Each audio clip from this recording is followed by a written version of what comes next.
What's up, what's up? It's Ask My Wedge. YouTube, Facebook, what's the deal? I'm just sitting in between jobs, waiting on this money, man. But I was just thinking, man, I was did a video on Floyd Mayweather and Lomachenko.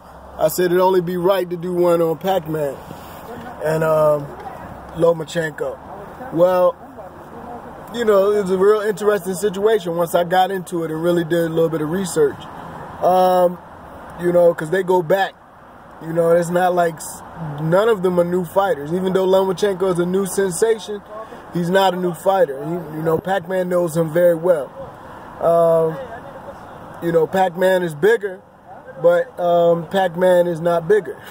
You know what I mean? He don't have as much leverage.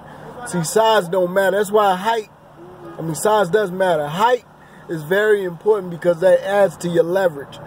Leverage is better than general weight.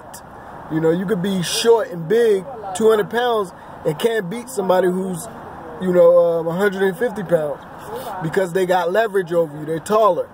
Height matters. So, you know, I did on Floyd and Pac-Man, and I expressed my opinion. Well, here's my thoughts on Lomachenko and Pac-Man.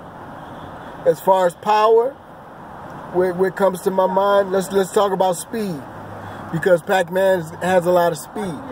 I think that I give him a 9, and Lomachenko, I'm thinking of timing. Timing is going to annihilate that speed.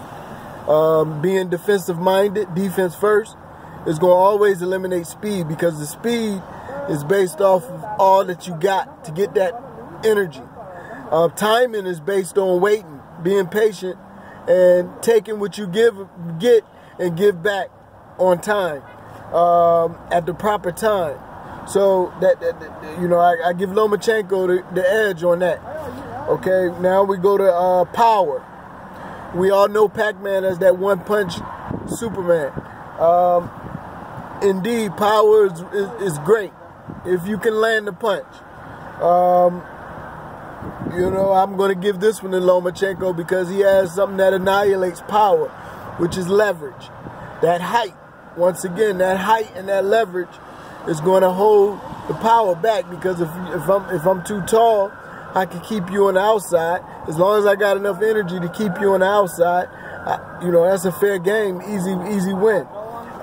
If Pac-Man gets in the inside of Lomachenko and you know, he might crush him with one of those punches. Who knows? Experience, I give Lomachenko is underestimated in the experience factor because of his amateur career. Just like a few other amateurs, that's top pros, who have an extended amateur background as winners. You know, you got a lot of them. Rigadaz, you got Triple G, you got Andre Ward, you got all these guys who are exceedingly high amateurs. I have a lot of respect for those type of fighters.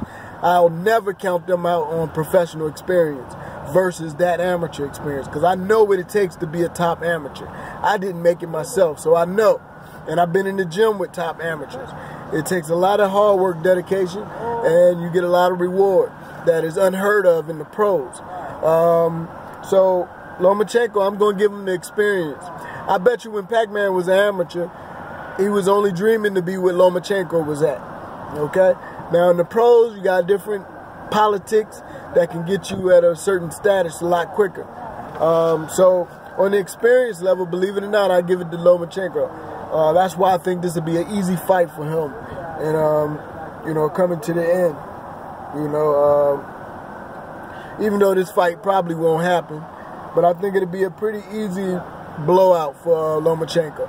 Anybody got any disagreements or anything that I missed, please put it in the comments below. Ask My Wedge, Robert Pelez Boxing, defense first. Check me out. Much love.